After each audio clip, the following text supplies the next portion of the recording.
This is Maggie from outside of Philadelphia. I just want to thank you for stopping having ads. I listen to a lot of Phillies baseball podcasts these days, and they all have horrible ads. And that's okay, because, whatever. But the latest is an ad for cream for eyelids because of eyelid mites and nothing. I'm so grossed out, and I can't get to the skip button fast enough safely while I'm driving.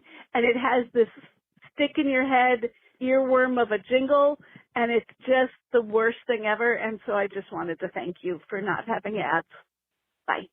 TBTL.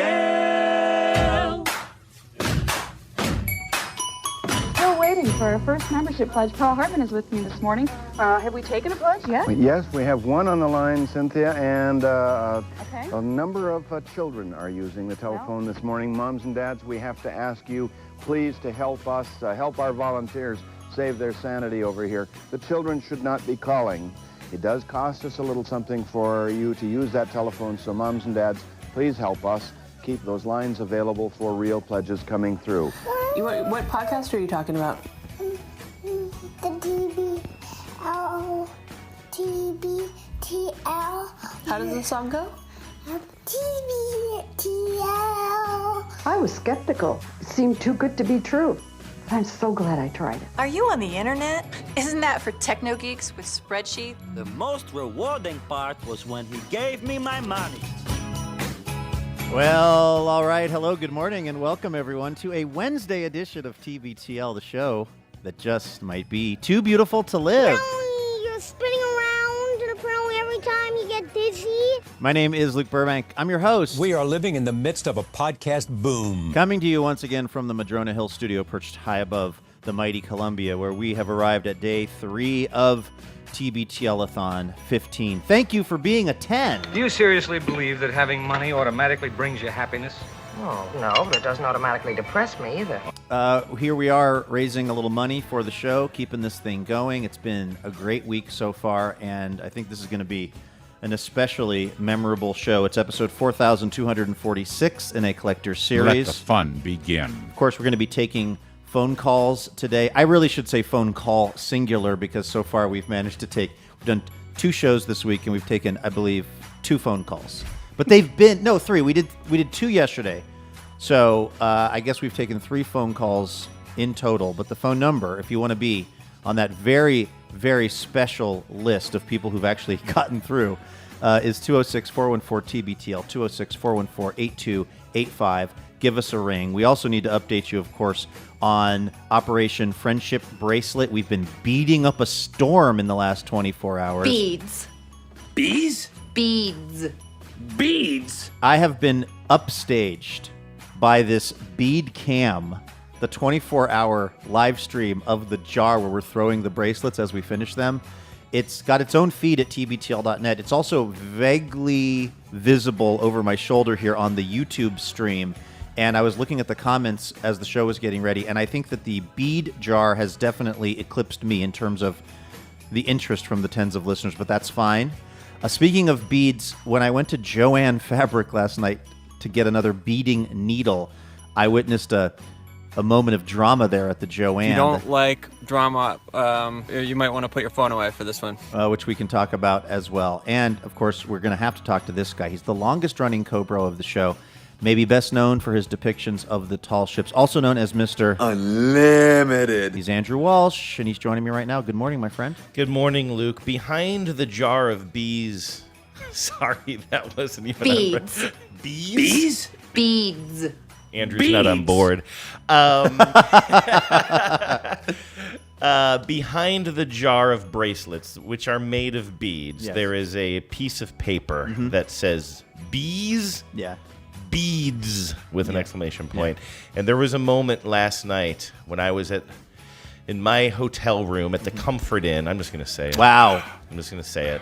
And I went to TBTL.net and I checked out the bead cam. I just wanted to see what it looked like. And the lights were low in the studio, but there was a single light on the jar of bracelets and beads.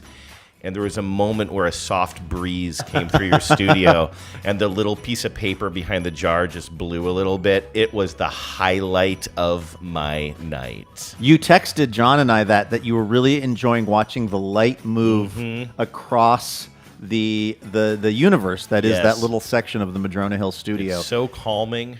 It is. It's well, how do I put it?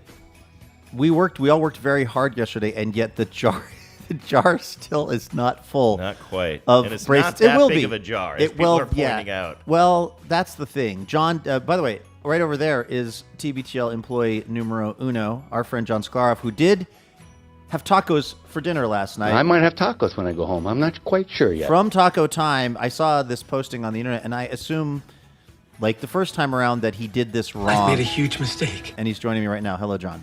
Hey, Hermano. Okay, much to talk about. Somebody regarding Taco Time, regarding the bead jar, the bracelet jar. But, John, were you saying somebody had said to you that we should continue using this jar because it doesn't actually have a very large capacity, but you can't tell that from the shot? So we could basically trick people into thinking we've made thousands of bracelets because the jar will overfloweth. Yeah, I think their concern was more that people might think we've hit our goals already because it fills up like a thermometer during a traditional fundraiser. No, and we're definitely not. We're not trending towards hitting our goal right now, but that's okay. I think we can really put the pedal to the metal. I have set up my little workstation for beading. That's actually where I normally do the show on a typical day, and it is so perfect for the task of bracelet making and beading. Beading on beading with Krista Tippett. Boy, that's a deep cut. That is a deep cut. Possible show title on beading with Krista Tippett. Anyway, last night I actually couldn't really. It was so warm here yesterday in the afternoon and evening. Like I think it supposedly got up to about 98 here, and we do not have proper HVAC yet, and so I was.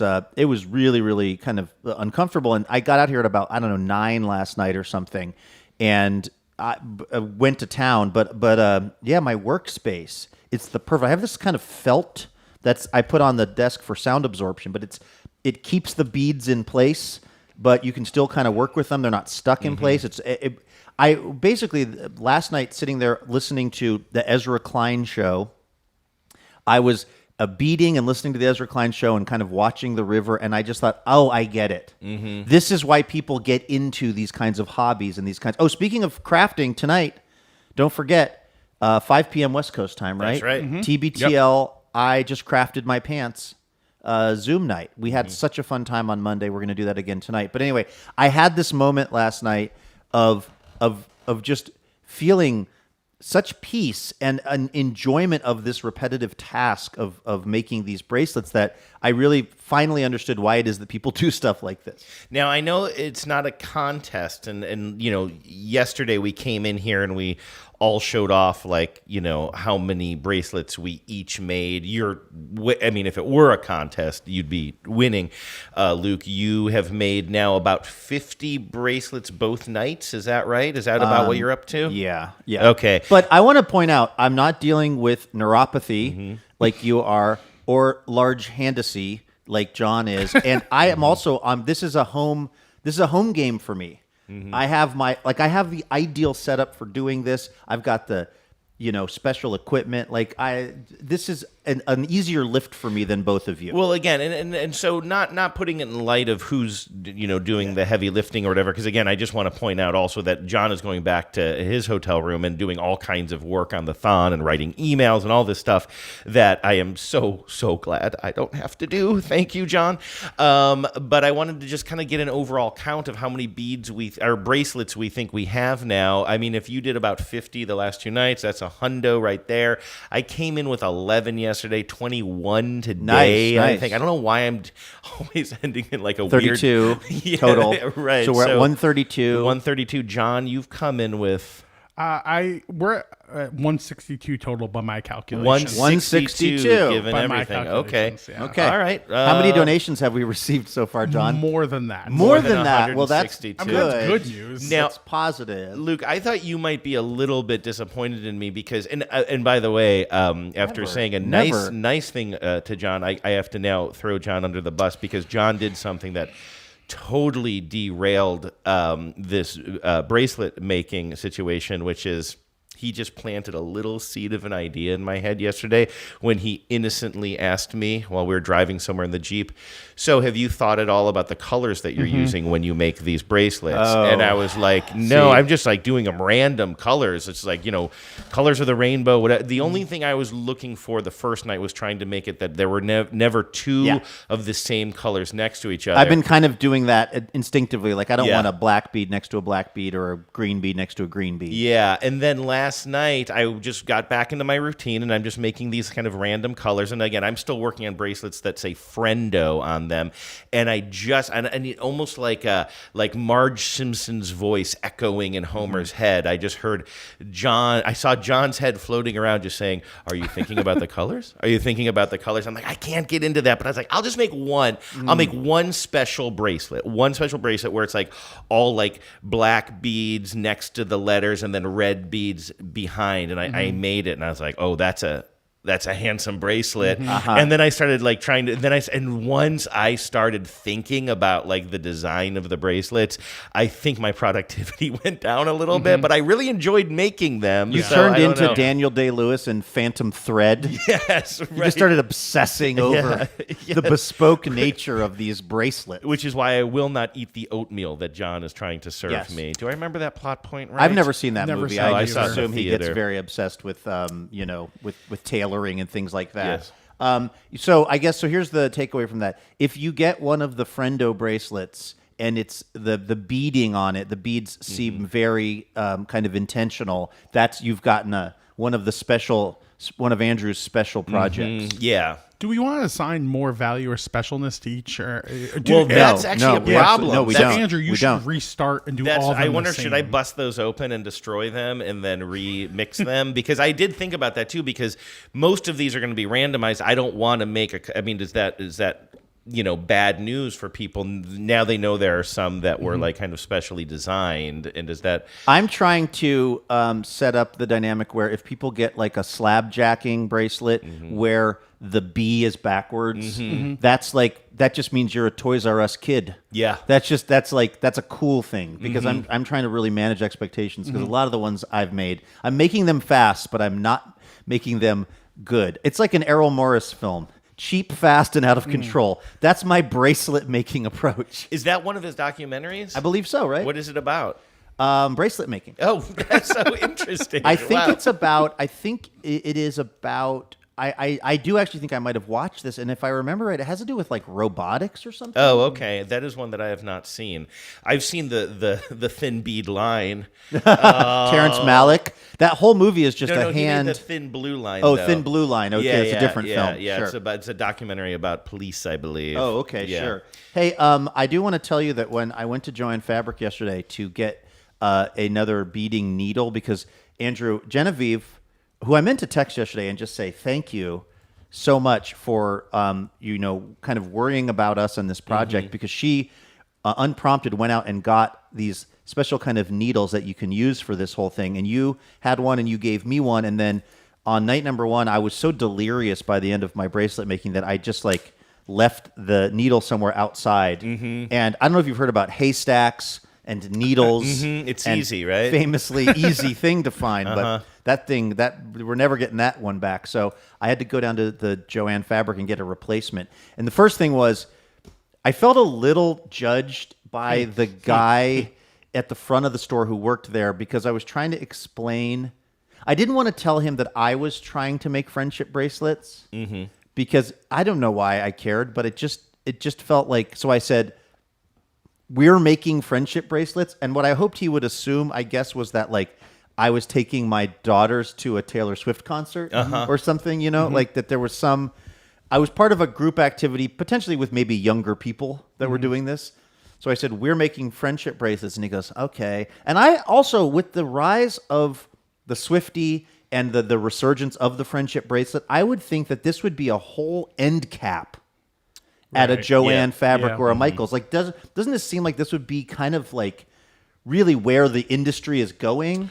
Well, are we a summer late on that? Maybe a summer late, and also famously brick and mortar stores like Michaels and Joann's are thriving, so clearly they have the pulse on finger on the pulse of these things. Excuse me, where are you going to get your Halloween decorations right now, John? right now. If not Joanne and Michaels. On July 10th. Yeah, though they've got a whole section, my guy. But so he looked at me somewhat perplexed, and he goes, like a kid's art project? And I said, okay, sure. So he took me over to like a kids section, which didn't seem to have what I needed, but I just was like, I don't want to bother this guy anymore. So I was like, I'll just look through here. So, okay. And then he goes, or if you need jewelry, there's a whole jewelry section. And he goes, you can't miss it. I go, okay. So the needle was not in the kids section. And I went back to the jewelry section later, which was also not what I needed. It was a whole other like pre-made necklaces and pre-beaded things. I don't understand what the crafting aspect of that would be. It seemed like it just had jewelry that someone had already made for you. Like maybe you're dressing up a doll. Yeah, maybe so. That's your craft. So I'm like, I'm lost. I'm again, the irony that I was looking for a needle in this haystack that was the Joanne. So I go down to this other aisle, and there's 2 Joanne employees, and they're putting like pillows away. They're like restocking pillows. And I addressed one of them, and I said, hey, I'm looking for a needle that I can use for beading. And she looks at me, and she goes, okay, well, and I go, not like a crocheting needle. I go, it's like smaller. And I'm trying to describe it because I've already had one employee not really know what I was talking about. And you used the word friendship bracelets? Yes, I did. How do these folks not know what... You said beads, too. Sorry. I said beads. I said friendship. I used all of the safe words. I don't understand. What? I said cacao. So I know I was really surprised that they weren't like, let me just take you to the dedicated section for this, right? Like, but so the first person that I was talking to seemed a little confused, and I said... She goes, well, we have a section for needles. And I go, yeah, but not like a crocheting needle. I go, I'm trying to describe this very specific thing that, like, again, Genevieve got for us, which is the perfect tool for the job. Because what it has is it has a very large eye on it that you can easily thread the cord through, but it snags it. Yeah, it's crimped. You told me this yesterday off air, I believe. I'm sorry that we wasted this Most of our off-air conversations are now bracelet beading, related. Yeah, but you pointed out to me that, the needles, when working right, they sort of like they grab onto the rubbery string that we're using to make the bracelets. Yeah, which is very, very handy. Like, I have to say, there's a lot of design, and the needle is very flexible, so you can feed it through the beads, but it doesn't poke you, because I was worried about that, just getting like poked a million times. So anyway, I'm trying to describe it to this one woman, and she goes, I don't know. She looks at it, she goes, huh. And then she turns to the other one, and we'll just say that the other one is named Mary, because Mary is kind of nodding along, and she goes, Mary, do you know where it is? And Mary goes, yeah.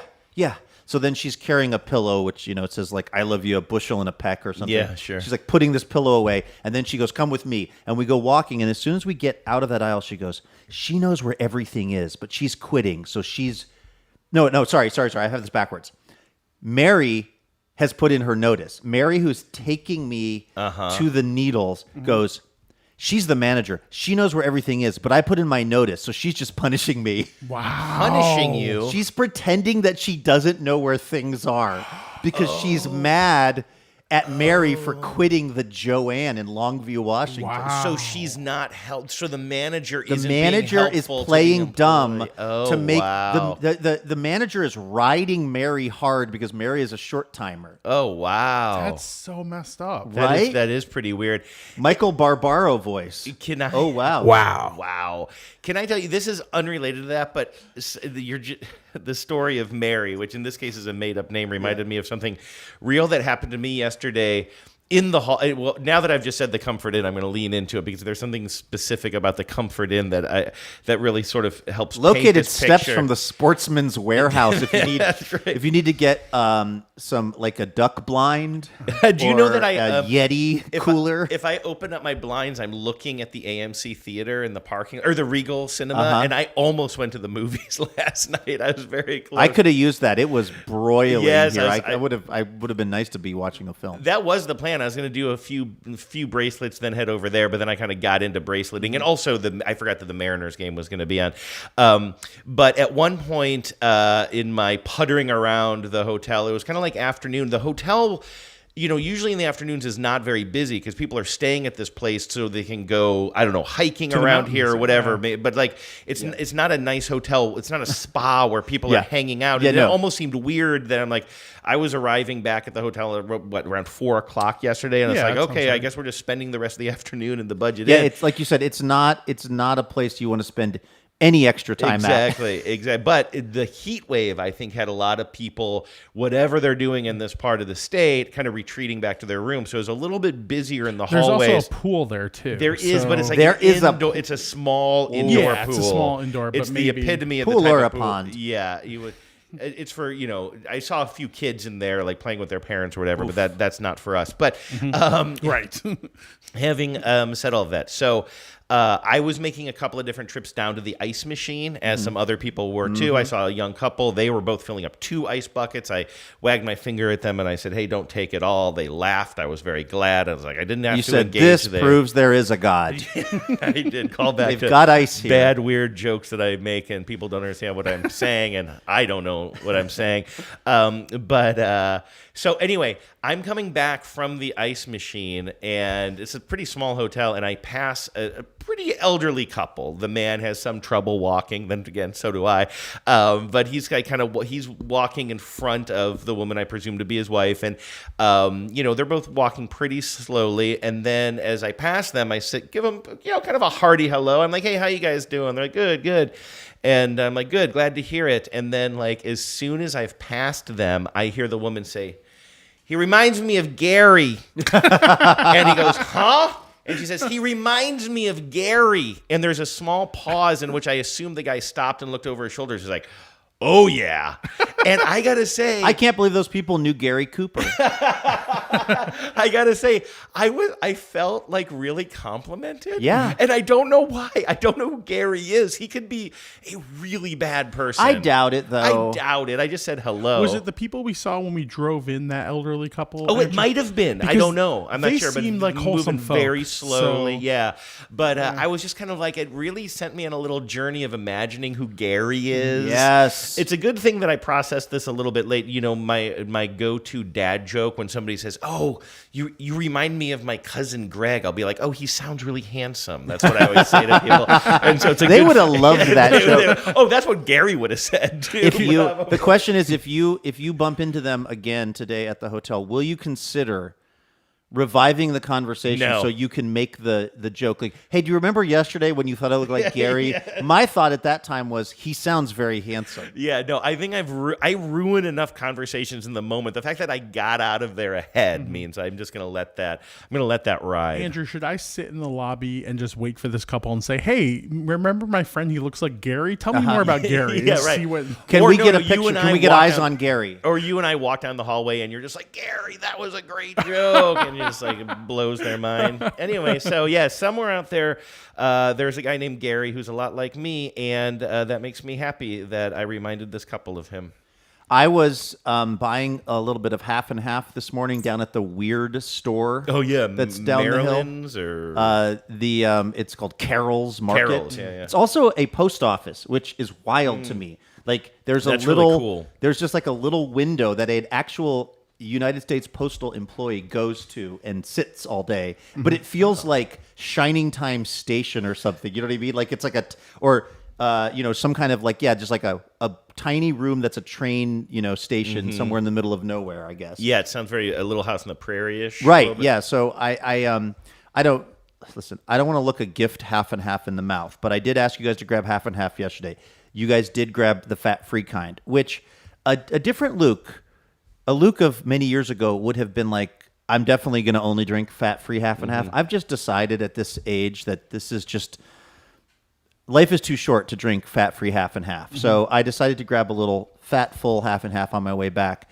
But after my jog, which first of all was, I try to really time things. If I go down to town to do my little jog, because I live far away enough from town that if I go down there like once a day. So if I'm going to go down in the morning and do a jog before TBTL, I will.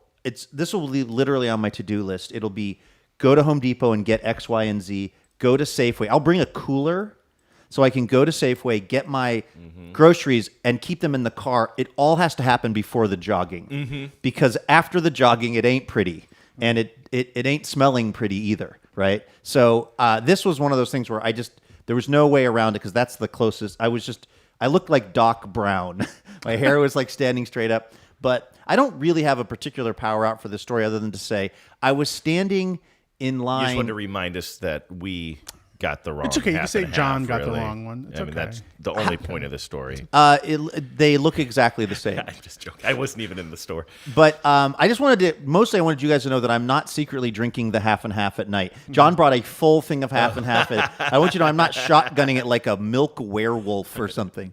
I was buying a different product, but or version of that product. But I guess my point in all this, because you're talking about like the Gary and the conversation and the kind of weird little conversations we have with people in life. I was just standing behind this guy. So this is a little family-run store. Like I honestly think it was started like 4 or 5 generations ago. Like it dates from the very early time of this neighborhood. And the people who run it now, I think, are almost doing it as like a community benefit. Are there things in this store that you need to sort of just like filter out of your brain a little bit? Because I know this stretch of road now because I pass it a lot. And there's like, like a Dale Earnhardt lamp? Oh, Dale Earnhardt lamp. And I mean no senior, by the way. I mean number 3. But there's like Trumpy stuff around there. There's something like not far away that is like somebody in their yard has like an American flag, but the flag is made of words that say something about like words we can't say anymore or something like literally, like that's kind of the stuff I'm seeing around here. And Carol's Market. Carol's is the place that I look at it. I'm like, ooh, I want to go in there, but I also think I'm going to see a bunch of bumper stickers. It's that not I'm overtly. Like. Okay, it's good. not overtly political unless you consider Dale Earnhardt Sr. a religion, and many do. Okay, yeah, no, that's fine. The T-shirt I saw at the Safeway yesterday on a person, not for sale, on an overweight like white guy. With a T-shirt that said "I am comfortable with violence" was not exactly the mood I was looking for in the produce section. Yeah, really, I love that. That puts me completely at ease when I'm just trying to enjoy my life. All that is to say, I'm standing behind the guy who's having a conversation with the gentleman who kind of works there or who owns it or is one of the members of the family that run it, and they're just having a conversation that is like a conversation they'd have on King of the Hill. It's just like, well, we'll see if they've still got that over there. And like nothing was being said and everything was being said.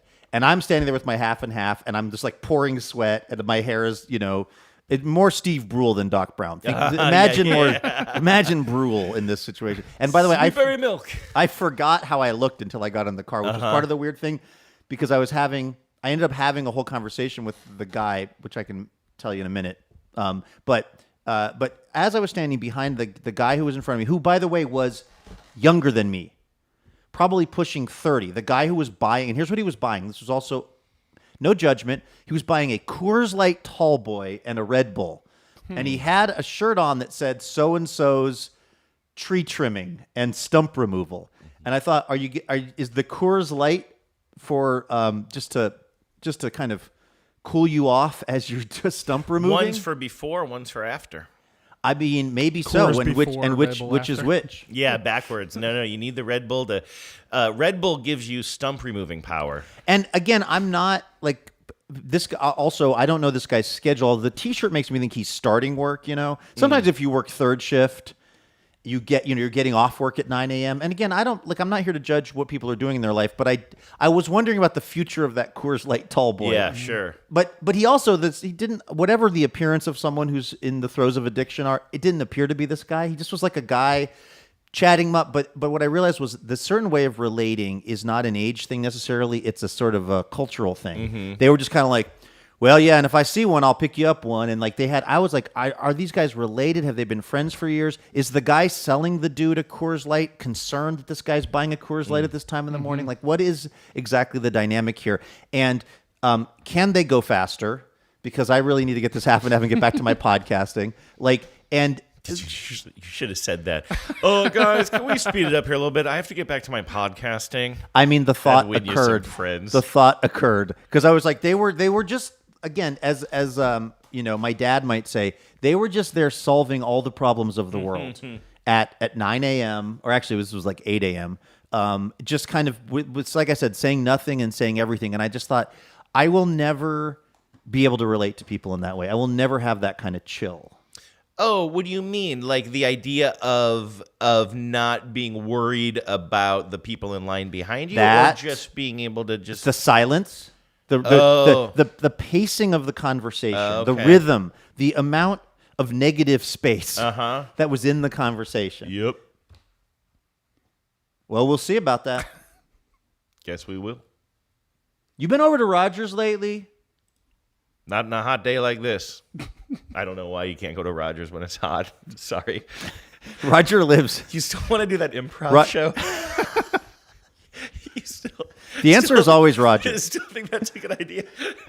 But like, no, you don't, Oprah. They were just. It was just a whole vibe that I guess my point is I think of that vibe as being very much about an age thing. Like there's a certain kind of older guy, maybe still older than me, who that's how they relate. And this was not that. This was just. It was not age dependent. It was just this guy who was about to go do some stump removal with this Coors Light. And this other guy. And again, I wondered what their backstory was. Do they hang out outside of the store? What's going on? But anyway. Maybe he's a regular. But so that guy left, and then I was buying the half and half, and I looked over, and propped up against the post office window, because it wasn't open yet, was a Powell Peralta skateboard from like my era of skateboarding. And for a moment I thought, is that a free skateboard? Like, are we just... Because they sell weird shit at this store. I would be, and some of it's like used, some of it might be consigned. You know what I mean? Some of it might be like somebody has like a Precious Moments cookie jar that they want to move for $11.99, and they'll just bring it in. This is also the place, I think I mentioned this on the show months ago, where they had a hot dog roller that wasn't active because it had been shut down by the health department. Oh, I don't know if you told me that. I thought you were going to say that they were selling the hot dog roller. Well, it's in the area where random stuff is for sale, and I thought, I don't know if I asked if they were selling it, but I said, why isn't this on? And they said the health department pulled it. And I thought, I mean, no offense to the health department. I mean, we should live in a society with rules, but like, how bad could a hot dog roller be? Like, you know what I mean? Bad. And I've eaten those hot dogs. Yeah, right. And like, I mean, I am sort of, I think the word is impressed with the health department checking out Carol's. At Carol's Market. And you know, you want to know you want to talk about, you were wondering if you were going to go in and see a bunch of like objectionable bumper stickers. Yeah. When I asked the guy what was going on with that, and he said the health department, we're waiting for the health department to approve it. Oh, okay. But I think it had been shut. It had been tagged. Okay. They'd red tagged it, and now they were going to turn it back on. He didn't say it with a lot of resentment in his voice. He didn't go like, "Damn health department." Right. He was just like, it was matter of fact, which I found kind of just notable. Waiting for the paperwork to come through. Yeah. But anyway, they have such a weird assortment of stuff in this store that I thought maybe I had happened upon the ultimate thrift find, the ultimate barn find, if you will, of this perfectly preserved Powell Peralta skateboard. And I was like, can I ask you a question? Is that a brand like Nash, or is that a skater who had a line of skateboards? It's a brand. Okay. Although I'm guessing that Powell and Peralta, it's I think two people's last names. They probably were also at some point skateboarders. Sure. But okay. So, but that was like, and they did like thing Bones Brigade and whatever. So I was like thinking, oh my God, is this? Because I was also thinking, this is going to be cheap. They just do not know what they have on their hands. And I was like, whose skateboard is that? And the guy was like, oh, that's my boy's. And I also thought, interesting, because the guy was older than me. So I was like, either he has a very young kid or he's got a kid my age that he's calling my boy who skateboards. Grandson, maybe? Well, boys, I feel like boy, you don't say my boy if it's your grandson, do you? Different people do different things. Well, sure. But I mean, people can be wrong. I don't think I call anybody my boy. So I was trying to think, is he like me? Is he a 40-something-year-old? And I go, does he ride this? I go, can I take a look at it? And he goes, sure. And we walk over, and I'm like admiring the skateboard, and it's like in pristine condition. It's got these great like trucks on it, which is like the thing that holds the wheels. It's got these like OJs on it, the wheels. And I was like, I'm so impressed. And I go, does he ride this thing? He goes, oh yeah, he rides it. I was like, this so takes me back. I was like, I can't believe it's like this. I didn't have this particular skateboard, but it was exactly from the era when I used to ride a lot of skateboards. And I was like, this is so cool. He was like, oh yeah. And I could tell that he was enjoying how impressed, how excited I was about it. And then I put the skateboard back down. I said, all right, well, you have a great day. And he said, you too. And we had like this really nice interaction. And that was when, and I got back to my car and I saw my reflection in the window of my car and I realized how ridiculous I looked during this whole conversation. Well, like I'm sure a lot of people come in probably at various stages of their workday, after work, after jogs. Like I understand that like after jogs, not this neighborhood. Maybe not so much. Although I understand why you don't want to jog around here because there is not a lot of shoulder on the roads and they tend to be. Did you see that lady with the purple hair walking? No, I didn't. I don't think I saw purple hair, but I have seen some people like walking and trying to run around here, and I understand why that would be very difficult and scary to do. So I did want to ask, should we take a phone call here? I just we please do have somebody let's try to take 3 phone calls today. Ahoy, hoy!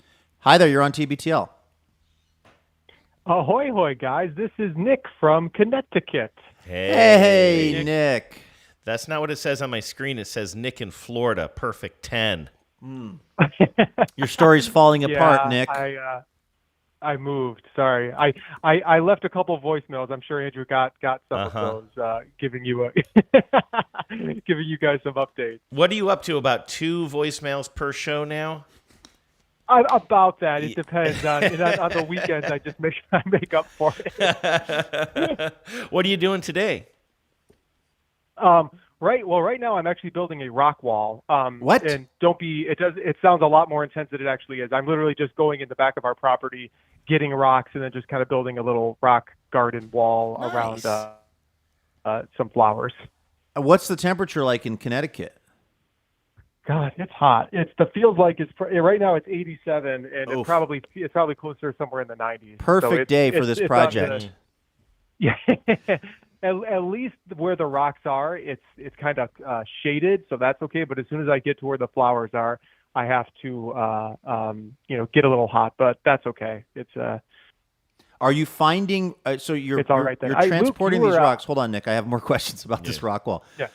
Are you stacking the rocks on each other and therefore having to kind of like maybe not Jenga it, but like fit it together using the natural shape of the rock so you have a kind of a stable wall?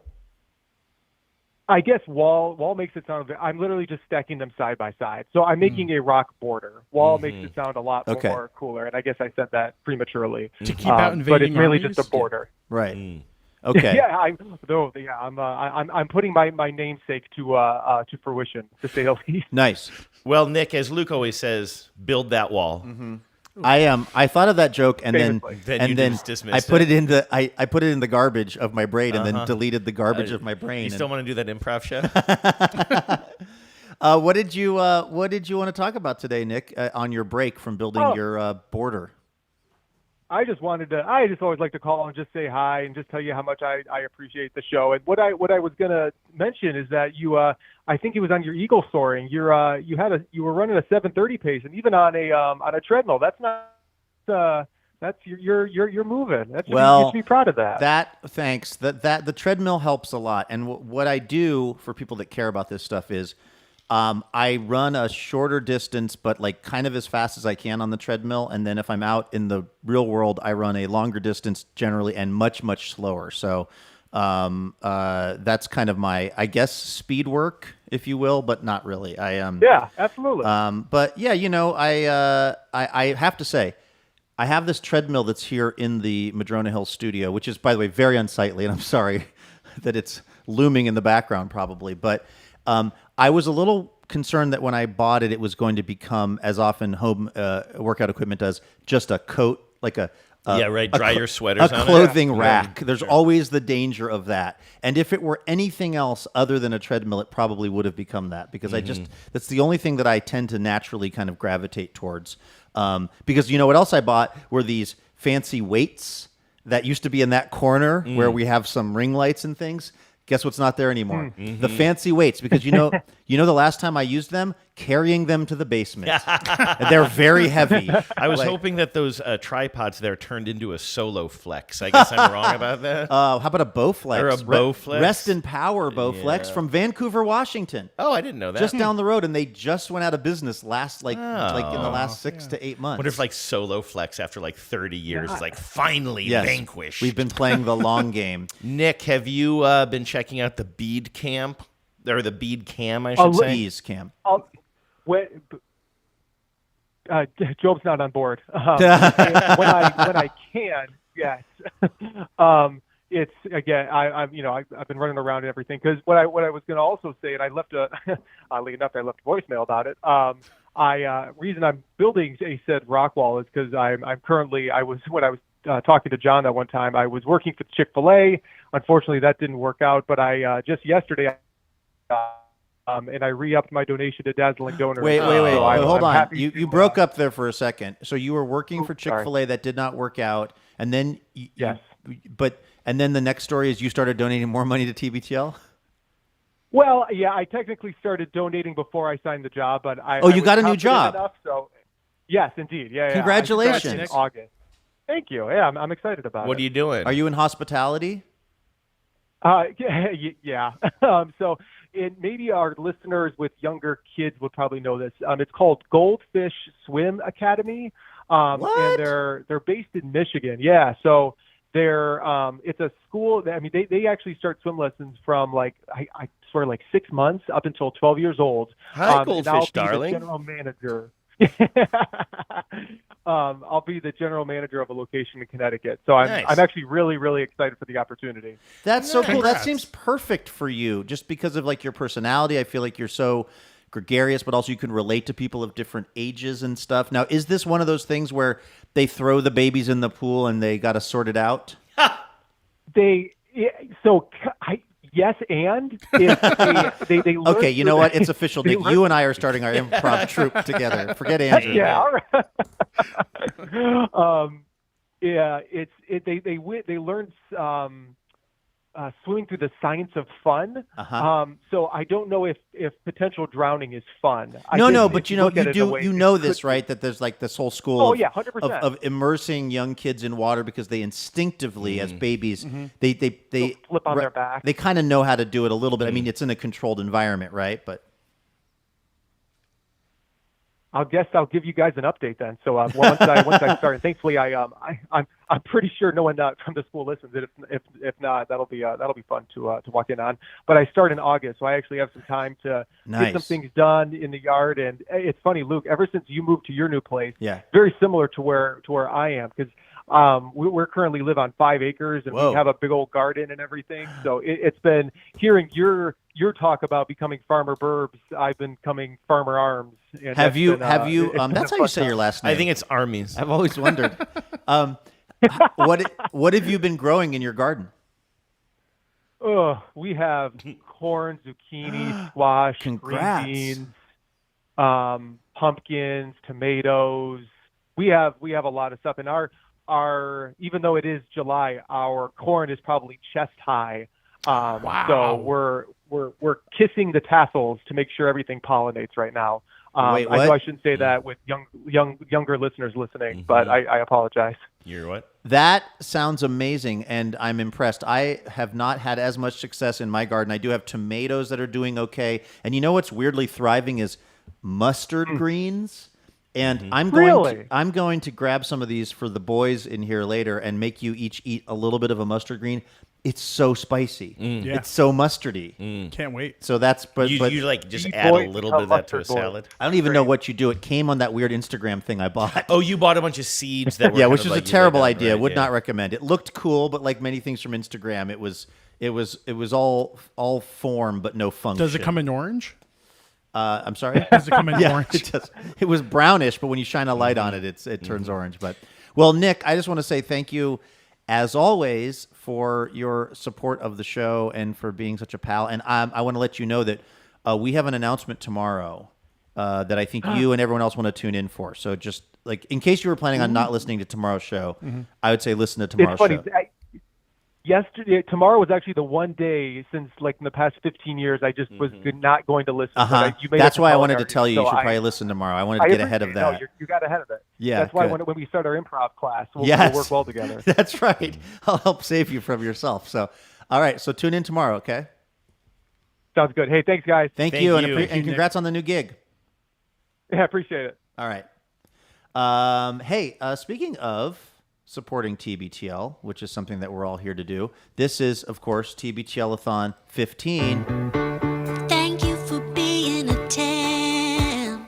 Thank you for being a 10 edition. And this is when we remind you that this thing can only exist because of your donations. Thank you to everyone who's been donating. Thanks to folks that started out during the last Thon and have just continued things on. We've got some first-time donors, too, which is very exciting. John, you have is the list of thank you gifts that we're offering to people. Can you tell us about that a little bit? Yeah. So, of course, beads. Yes. For everyone who donates. In addition, bracelets. We're gonna string them together into bracelets and give them to you. Are we still guaranteeing that? Is that why? Listen, they are going to be bracelets when they ship. I don't know what they're going to be when they arrive. Okay. So we got the bracelets for everyone who gives in addition to whatever else you're going to get as a thank you gift. For $10 a month. And we say a month. This also, if you want to give one time, if you want to do monthly, you can give the equivalent over a 12-month period all at once. So for $10 a month or a one-time gift of $120, you can do the math for the rest of them. You can get the TBTL pennant, which is designed by Andrew Walsh. So that's beautiful. And each one will be kissed by me as well. Are we also guaranteeing that? I'm putting on a lot of lipstick and I'm going to kiss each one in the corner. What was Nick talking about kissing the tassels? I don't know, but I just felt like we needed to move on as quickly as possible. Sure. But the corn sounds great.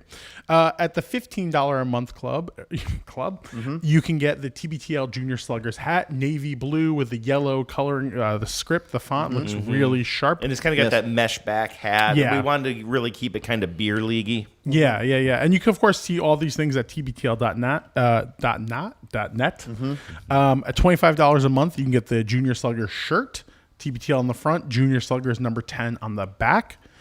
And then from there, at $50 a month, you become a dazzling donor. You get all the gifts. Plus, you get to share your customized message on air. Luke and Andrew will read that for folks. We'll read almost anything. Have we ever rejected a dazzling donor message because it was too close to some line or anything? No, I don't think so. And what I think really comes in handy for the people that send these messages is we don't pre-read them. Well, yeah, you don't. So they get right on the air. Yes, because of almost no pre-reading by me anyway. Right. And then for folks, if you've come into a sudden influx of cash, maybe an inheritance, and you want to give $100 a month, you want to remember. Maybe you won a beauty contest. Maybe you won a beauty contest. Maybe you won a baby judging contest. That's right. Yeah. What are some of those things on Monopoly? Monopoly. Yeah. Yeah, so if that happens to you and you want to throw some of that cash our way, $100 a month, you're a dazzling donor, so you get all of that stuff. Plus, you get the special recorded video message from Luke and/or Andrew. We're still working out those details, but I mean, I'm happy. We haven't really talked about this. I mean, are you okay if people request one or the other of us or both of us, or does that, as far as receiving a video message from us, or does that like bring in a level of competition that we're not comfortable with? I think competition breeds excellence, Andrew. I do as well. I think there's too many governmental regulations on these cameo videos we're making. And also, like, honestly, this is one where if you're more popular, that's less work for me. Well, like, that's... Here's what I think. I think that, it's a very, very generous amount of money that someone would be donating in order to get to this level. And I think we have it in us to come together and be in the same room and to record maybe a number of these videos so they can... I think we should both be in them. You want it to be... I think it's more fun that way, and I think it's worth prioritizing because if somebody's donating at that level, it's a significant outlay of money every year. So that's my vote. So if somebody says, I really just don't want Andrew in this video...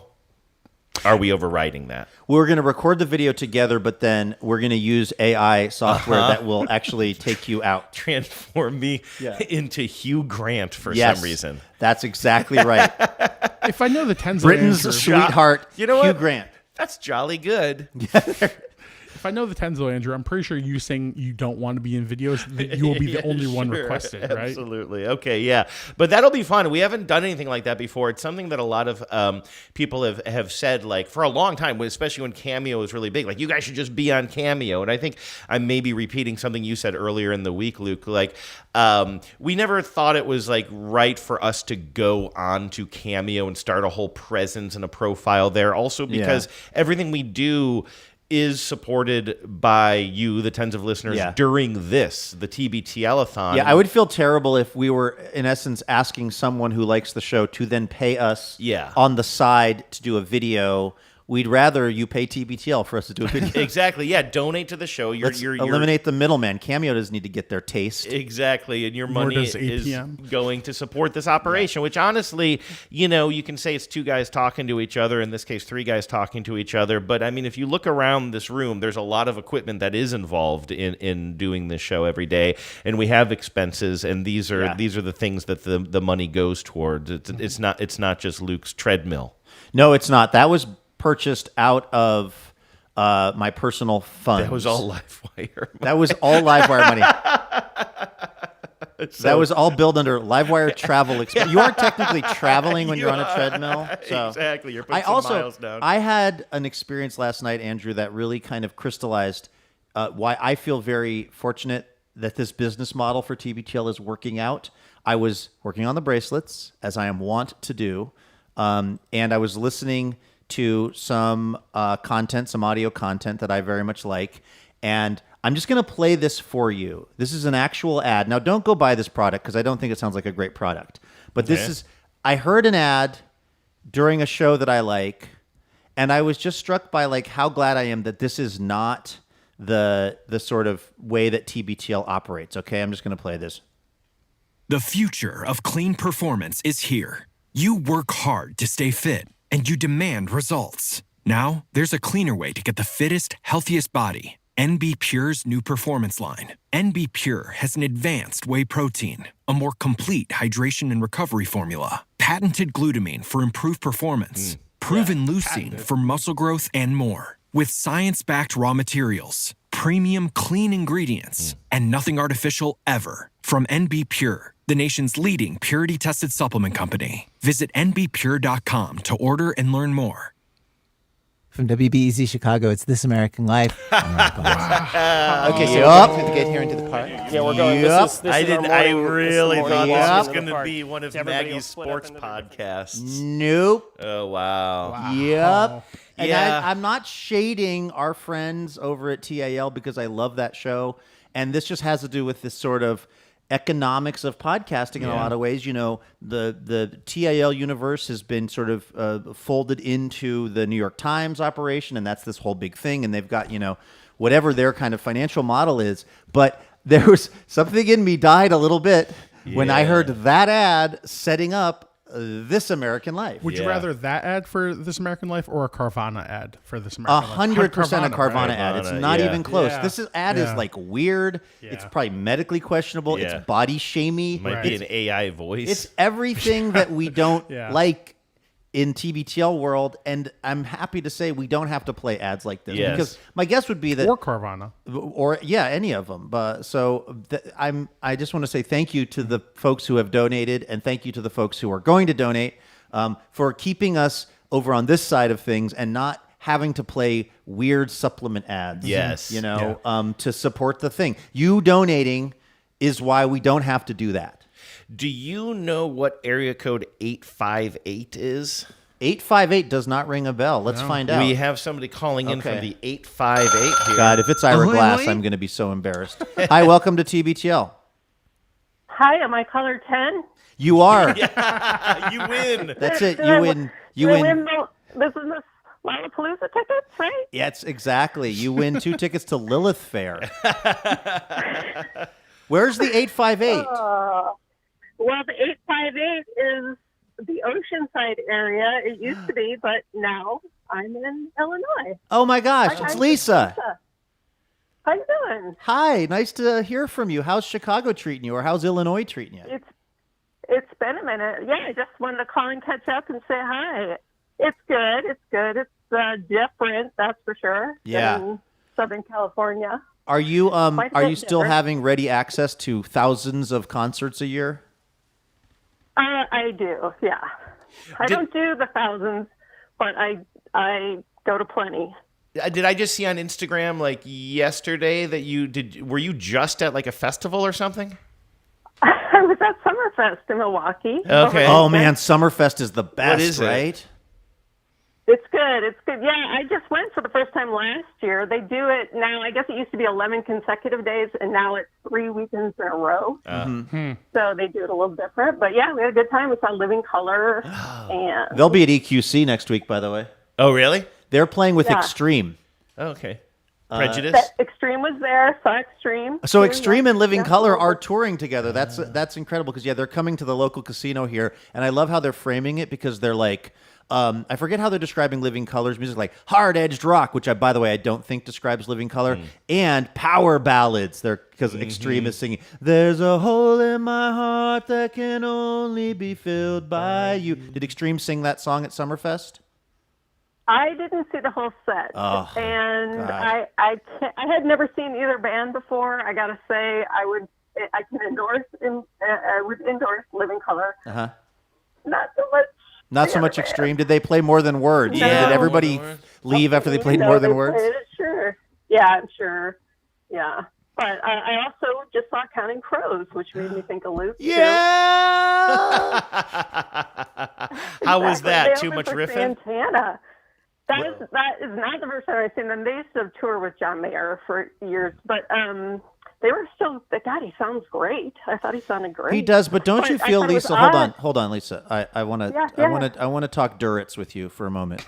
Don't you feel like we need to start some kind of a petition and submit it to Adam Duritz to ask him to please sing the songs in the live shows like they sound on the CD, on the compact disc? We want to sing along. We want to right? sing along, but it's the most sing-alongable music other than the fact that he's jazz scatting every single song, and it's like, I just want to sing Rain King, gosh darn it. Yep, I agree. Okay, good. Well, then we're in agreement on that. They were good. But why are they opening for Santana? I find that comedy. Okay, so they're coming to the Northwest with Santana, and peace and love. We probably have some big Santana fans in the audience, but he's amazing. But right. I honestly would rather just go see Counting Crows by themselves than I don't want to split the you can only hear Oye Como Va and Smooth minus Rob Thomas many times. I don't know how much Santana. I don't want an hour of Santana. I want 2 hours of the Counting Crows. Well, the upside was no traffic getting out of the parking lot. So. Wow, bird. Right. Sorry. Damning with faint praise, I believe, is the term I learned from Andrew on that, right? Mm-hmm. Well, are you making it back to the West Coast at all? I was there at the end of May. That was the first time I've been back since I moved, and it was great. I got to see my kids, got to see Farron. My kids have been out here, but that's the first I've been there. Got my hair done. Nice. Excellent. Do you have? Awesome. Oh, because did Farron do your hair? Of course. Yeah. Nice. It was great. Now It was you good to have meet a and friend get in the hair all business. My food. That's right. Let me ask you this too, Lisa. You're if I remember right, you're a Green Bay Packers fan, right? But you're in Chicago. Correct. Is that creating a lot of? It is. Are you finding yourself behind enemy lines on Sundays? Because I have the flag outside my home. I have the license plate. But you're flying it upside down, which is weird. It is in distress. My boyfriend's a Bears fan, so it is a little touchy. Yeah. Yep. But it's going well for me. I mean, is your young if we were quarterback losing, it'd be harder. Is your young quarterback problematic yet? When does that start to kick in? No. Jordan Love, right? He's very promising, I think. Awesome. Yeah. Yes. Yes, that is my quarterback. He I don't still know has who like you're talking he about. still has like Andrew. 15 He's the only minutes. quarterback I claim. 14 years from now, he'll be popping up in QAnon corners. I guarantee it. But Oh, for now, God. enjoy the play. He'll be a New York Jets quarterback and saying very questionable things on podcasts. Exactly. Yeah. Gosh, I hope not. Well, Lisa, what's the really next? I know you said you're not hitting the concert circuit with as much sort of force as you were back in the day when you were trying to. What was it? 500 concerts by the time you were 50 or something? Yeah, you got that right. What's Yes, next sir. on the list for you, though? Like, do you have something on the horizon you're looking forward to? I do. I have several. I'm going to see Vampire Weekend. I'm going to see a country artist named Charlie Crockett. I'm going to A country see artist named Nicky Charlie Musgraves. Crockett. I know him. Yes, fabulous. He's great. I saw him. I've seen him since I moved here. I've seen him already, but yeah, I do have a few coming up. Fun. All right. Well, I'm glad you're enjoying Chicago, or at least the greater Chicagoland area, wherever you exactly landed. And I'm glad you're still listening to the show. Oh, absolutely. And, with the move, and I didn't know anybody before I moved here, and, I changed jobs. So it's so great to have you guys kind of hanging out with me 5 days a week. And my donations, I'm letting it ride. So thanks, Lisa. Hey, by the way, very Lisa, happy that you guys... this goes out to other Chicago listeners. If I'm coming to town to do Wait, and I mention it on the show, hit me up and I'll try to put you and your boyfriend on the guest list, because I have no friends in Chicago, that would be awesome. and they give me a guest list, and I feel like it's a waste. So tens of Cool. listeners, if you hear that I I'm will coming to watch that. Chicago, hit me up and I'll try to get you on the list for Wait. Thank you so much, Luke. That's great. All right. Appreciate it. Thank you. Bye, Lisa. Good to hear from Bye, you. Lisa. Guys, have a great dawn. All right. Okay, bye, guys. Have a great dawn. What you do is so important. I'm trying to do that thing. I kind of faded out on Lisa at the end there. That's a whole thing of like just trying to say goodbye without cutting the caller off. Wasn't that a Kevin and Bean thing? It was. Kevin was always like, they ended like every interview with the guest saying, "Okay, goodbye." As he hit But the that button was a an little inside bit. joke, right? I don't know how much of it was, as I like to say, kayfabe. I think it started out. My guess is it started off organically, and then I don't know how much they were actually spoofing about it, but it came off as real. I will say that. Hey, I wanted to play a little something for all of you. If I can find it, I think I have it here, that I just think might kind of be a nice way to, it's Wednesday, right? So it's, I don't want to say it's the sort of day of the week where maybe we have all this energy on Monday and then Tuesday, and then we're going to pick up again a lot of energy as the week we're getting close to the end of the week. But Wednesday is kind of that midpoint. It can be we can all be a little low-key. We can all be feeling maybe a little bit of that middle of the week kind of energy drain. But I think this might be something that helps pump us up and maybe our listeners up. It was a story that I saw in the Washington Post about a voicemail that somebody left for somebody else that really, really changed their life. The story is a young woman named Helena Epstein was about to take the GRE, which is like a grad school exam. And her older sister, Amelia, had also taken the GRE at some point. So she called up her older sister and said, "Hey, do you have any advice for me on taking the GRE?" And her older sister said, "Well, here's what I do have for you. When I was taking the GRE, I had the scheduling service that calls to confirm that you're going to come to the appointment. The person from the scheduling service left me a voicemail, and it really kind of motivated me. And I saved it on my phone. And so she sent it to her sister.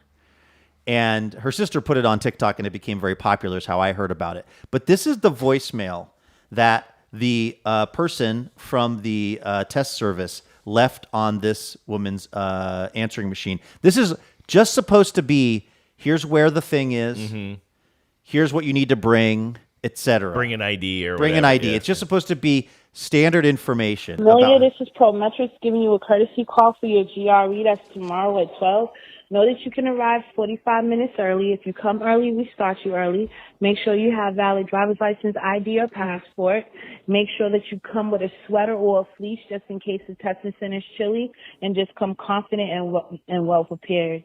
Mr. Miller. Now you can hear where something's happening. Like this is where normally you just like bring the sweater and then thank you. Well, we'll even see the sweater thing is pretty nice. That's pretty personal. Thoughtful, right? Yeah. You can hear though some gears turning in this woman's head who's leaving the message where she's like, I got to say one more thing to this person. So This is what you studied for. This is what you work hard for. Bring your best girl confidence. Bring your best girl magic. It's called girl power. Girl power is the best power. Ain't nothing better than that. So it's put in your head that this is what you want. Don't come nervous, because when you have to do something for work, you're not nervous. But when you study for something, I just feel like people are more nervous when they study to get prepared than you walk into work and work is unpredictable. And y'all are ready for work. You know what I'm saying, Mr. Amelia? So just come the same way as if you was coming for work. Just come confident, come prepared, and just tell yourself, I worked hard for this. Other than that, honey, I will see you tomorrow in the afternoon. And come with a smile, because I'll have one already. Oh, Have a great I weekend. mean, come on. I'd heard the beginning of that when you were cutting tape the other day, but I did not hear the whole thing. I'm a little bit choked up. It is an emotional thing. The woman is named Tamika Rooks, and she still works for this company. And the internet, of course, was able to find her because she had moved to a different part of the company. So the sisters in question actually didn't know how to get a hold of her. They played this message on the internet, and then people found Tamika Rooks. She said that, like, basically, you know, there's no script for leaving these messages, that it's just like tell the people, you know, basically like where they need to be and when, and maybe tell them not to be nervous or something. But that's the extent of the advice that they're given. And she's just been doing this because she just wants people to have a good time. By the way, the woman who took the GRE, I think that was Helena, she had taken it before. She scored much higher on this GRE. Yeah. And she said that when she showed up, Tamika was there and was smiling. Nice. As promised. Is Tamika still there, do we know? She is. She's at a different location, but she still works for this company. And the understanding is that she's leaving something like this for most people, or in this particular moment, she just started riffing? I don't know if this is standard for her, if like this was an extra long message, if she gave this one some extra zhuzh or not. But she said that she was flattered. She's getting all kinds of love, right? Sure, obviously. of So course. she was flattered, but she wants people to know, quote, it's just a voicemail. Aw. If you need to hold on to it, hold on to it. But don't think that you need somebody else to tell you that you're great. That's within you. Oh, man. How is she not on Shark Tank? Right. Yeah, well, I was going Or to say something. Move over Tony Robbins. Well, I actually love her reaction here to like this internet fame that she's getting, but you could see a world where she could actually just start her own like dial a confidence boost kind of situation. Seriously, you know? I've listened to that voicemail probably 5 times now. Yeah. I get literally choked up every time I hear it. I think because, you know, the messaging is nice, but I think it's because it's from a total stranger to somebody else. That's really because if you called your mom for advice or something, she might tell you something similar. Don't be nervous. You've done this before. You've prepared for it. You're going to do okay. But it's something about just putting more out into the world than you have to make somebody else's experience better. Yeah. Just feels like such a kind of such a special thing to do, and something that we all could probably do more of. And to the degree that when this show is kind of like actually operating at its peak, that's, I guess, hopefully what we're doing a little bit. You know what I mean? Like, so I would just say, where's our Washington Post article? Can I propose something? Can we take some of the proceeds from the thon and hire Tamika to join us weekly for our I need that for treadmills, buddy. I'm getting I'm getting a special zero gravity elliptical. Oh, all right then. How about this? Can I talk you into taking one more phone call? Yeah, I said we want to wrap do up 3 today? phone calls yeah, today. So here we go, and it looks like the area better be code I'm Tamika. thinking is Oregon. Ahoy, hoy. Hello, you're on TBTL. Hey guys, it's Lynn. Lynn! Lynn, how you doing? Hey, not bad. Lynn, wanted I have a bird-related Lynn question and, for you. Uh-oh. I saw a picture of your bird on Instagram the other day. It's adorable, and I think you wrote, "Wet chicken is wet." Huh. Is that the nickname for is the bird called chicken or wet chicken? No. So cockatiels are typically called chickens because even though they're relatively large compared to a parakeet, they are a little bit more skittish. Oh. So a lot of cockatiels tend to be called chickens. Oh, as in like a kind of them being a bit scared, not that they like look like a chicken. Okay. Right. And were you cooling your bird down? Were you washing the bird? Why was the bird wet? They like to take baths sometimes, so we have a little dish for them. Uh-huh. And if Ace, in this case, feels like taking a bath, she'll jump in and start getting wet, and she could spend up to 5, maybe 7 minutes having fun in the bath. Watching a bird take a bath, well, now I'm starting to sound like a perv, but watching a bird take a bath is actually a very pleasant thing. I mentioned on the show, boy, probably more than people need, recently that we have a new bird bath in our front yard, kind of in our garden area, and it's a nice big one.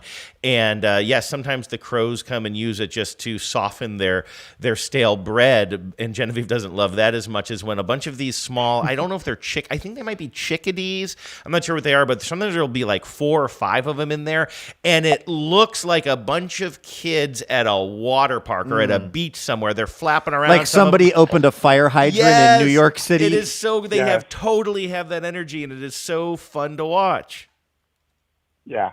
Ace isn't quite as frenzied, but just, it can be mesmerizing watching her. And there are times when if we had a vacuum on and she's just standing in her cage or on top of the cage, she'll act like she's taking a bath. When you have the vacuum on? Wow. Yeah. It's just certain noises kind of act like a trigger for some reason. How old is she?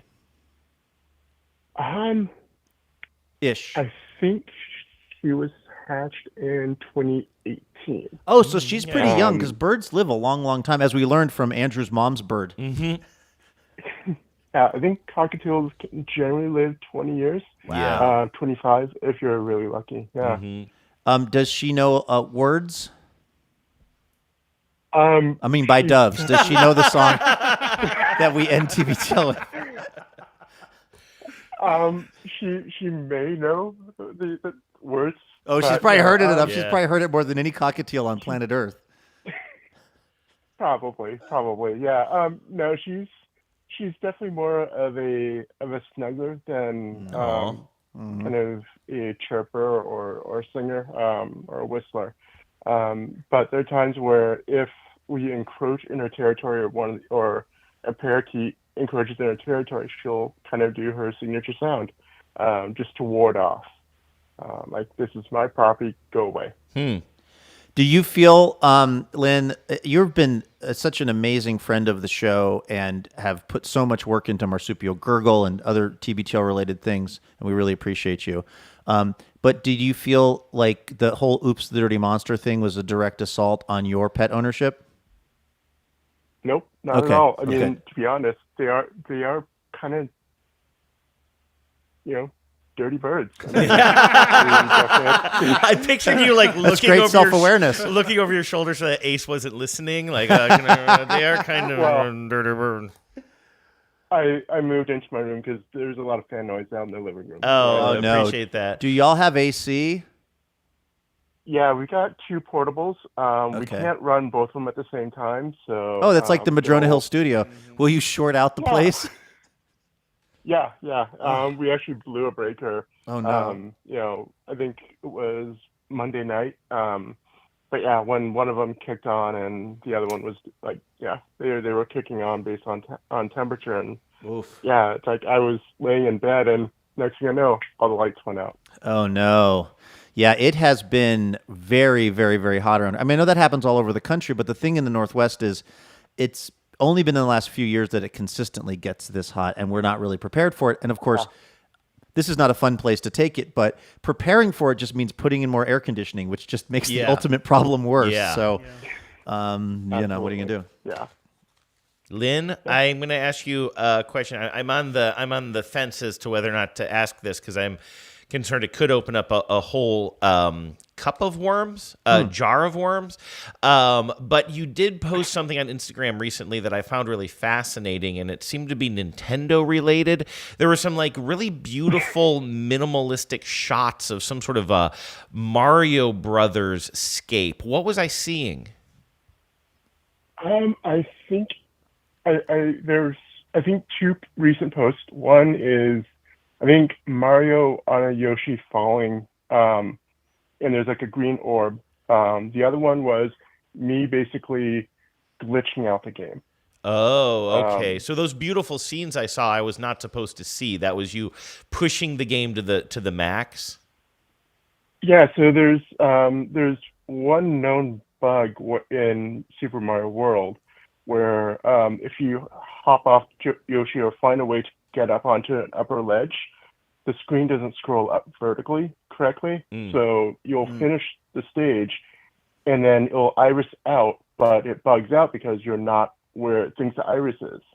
So it will flicker, and then it'll turn to some really weird color scheme. So yeah, that was beautiful. The one. Is it like going to Minus World in old school Mario? That's my only reference for like doing something the game is maybe not totally designed to do. You're not old enough? Are you old enough for Minus World, Lynn? Oh, absolutely. I was born in the 80s. I played a bunch of Mario. So, fun fact, there's different versions of the Minus World depending on if you're playing the US version or the Japanese version. Whoa. Because of slightly different coding, or Japan, instead of just cartridges, they also had floppy disks. Oh, wow. Didn't they I saw a headline, something about they just stopped making floppy disks in Japan, or making things that use floppy disks. Did you happen to catch that, Lynn? Yeah, I think the Japanese government has started to basically phase out or stop using floppy disks. A lot. Yeah, I mean, it's just, there's enough. What about Power Gloves? Stock out there. They're still doing that. I'm not sure what kind of stock. Zip drives. Well, zip drives still definitely hard yes on zip drives. Yeah, hard yes on zip drives. Yeah. Good. Well, Lynn, thanks for calling in. Is there anything else specific that you wanted to run by us before we wrap this up today? I just wanted to thank y'all, and hope that everything is great with the Thon, and I'm definitely gonna continue my donation level, and I'll just have to wonder, what do I ask for that video? Oh, you do. Oh, all right. Well, spender. you've got some time to think about it, and your wish is our command within reason. That's right, Lynn. Thank you for everything. Yeah. Hey, thanks, Lynn. We really appreciate you. Absolutely. All right. Take care, bud. Shout out to Ace. All right. Bye now. Bye. Shout out to the wet chicken. All right. What do you think, boys? We took 3 calls. So some good we have to do TBTL 4 heavy calls hitters tomorrow. in there. Yep, increase the number of calls each day. Exactly. And nobody was on hold for more than, I think, 10 minutes or so. Like, we're really dialing this in. We're getting much more efficient with this. Right, I like people staying on hold for a long time. It makes me feel like the lines are jammed. Really, in this case, it's the line is jammed. We only have one line. It gives the listener time to get in their head. Did you ever have, bring them on the show. Andrew, when you were hosting the Andrew Walsh show, that experience of you took calls sometimes, right? Very rarely, not as much as I wanted to, but I did it from time to time. Yep. Before I got to Cairo, but more when I was like at that other station, KVI, which was talk radio. I mean, it was based on callers, and it was the weirdest experience because I never had I had like a weekend show. I never really had my own like day of the week show, but like sometimes I would be setting up a topic and I would put it out there. I'd give the numbers and it would just be like nothing. Contract with America. Literally it was like, here's what's wrong with Hillary Care. Yes, exactly. What was the show called? That's Right? No, that was my public access show. Sorry. This was called the Luke Burbank Show, which I wish I could find.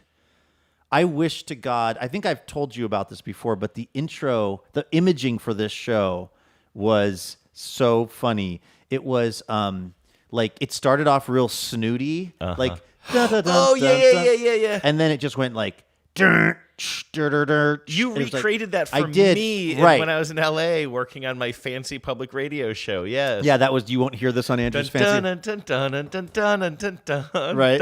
Then I think right into AC/DC, Back in Black, maybe. Yeah. Here's you find it? I found it. Here we go. Wow. Oh, okay.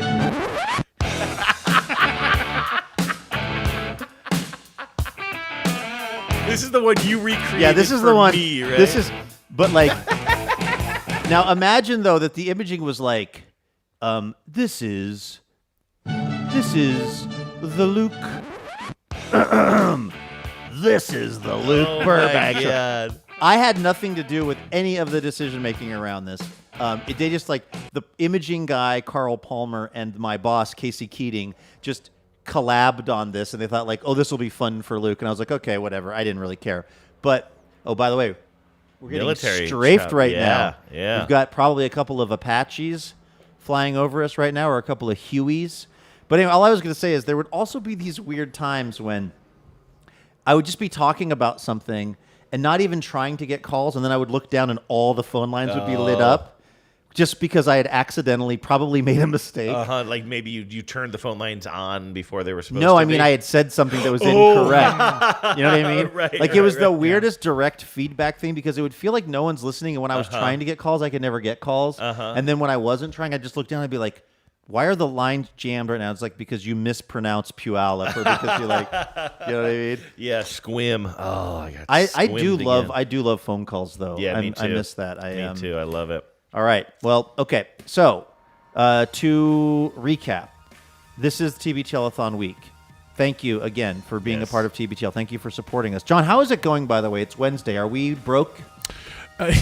We're in severe debt. This cash could get us out of a few God, jams. we need some cash to get us out of the jams. I mean, honestly, though, are we on pace? Yes. Are we on pace? Are things going okay? Yeah, we're kind of tracking. We're midweek. We're about midway through where we should be from a financial standpoint. And, you know, maybe we can revisit this tomorrow during the show, but it's been nice to hear from people who've never donated before. Yes. We got a bunch of people who have been listening for a long time, because we have folks who, you know, we just heard from Lynn and Lisa, and like we hear from people who've been supporting this show like extremely generously for a long time, and we appreciate that so much. And please continue to do so. Yes. But also, the way that we can continue to move forward is from hearing from new people who enjoy the show and realize, hey, for whatever reason, my life is better with TBTL in it, and I want to keep this thing going strong in the future. And so maybe I can join that a little bit. And it doesn't have to be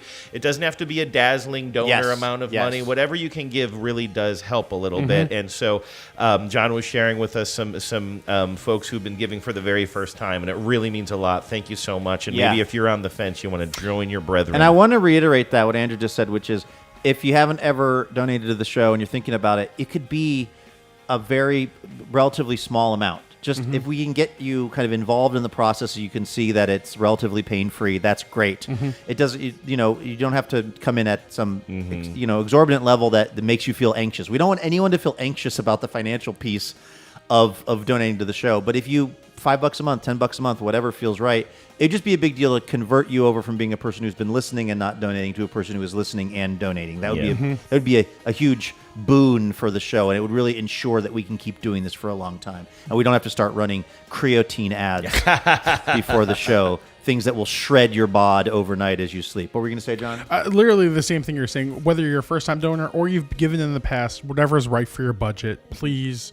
Obviously, all the support is important, but we don't want you to, like you said, Luke, feel stressed or anxious. We are bad capitalists. We are capitalists. We don't need to own the means of production. We just want to be able to rent the means of production. So rent to own the means of production. Help us out, please. Go to tbtl.net and check out BeadCam. Check out the live cam sensation that's sweeping the nation. Every now and then, a soft breeze will come through and right. blow that paper a little bit. It's really something. All right, hopefully we'll see a lot of you tonight for the TBTL Crafting Zoom. That's again at 5 p.m. West Coast. I'm guessing if you go to tbtl.net, you can also get info on that. You certainly can, and you can sign up so that we can send you a Zoom link. For free. All right, we'll see you then. In the meantime, have a great Wednesday. Take care of yourselves. Please remember, no mountain too tall. And good luck to all.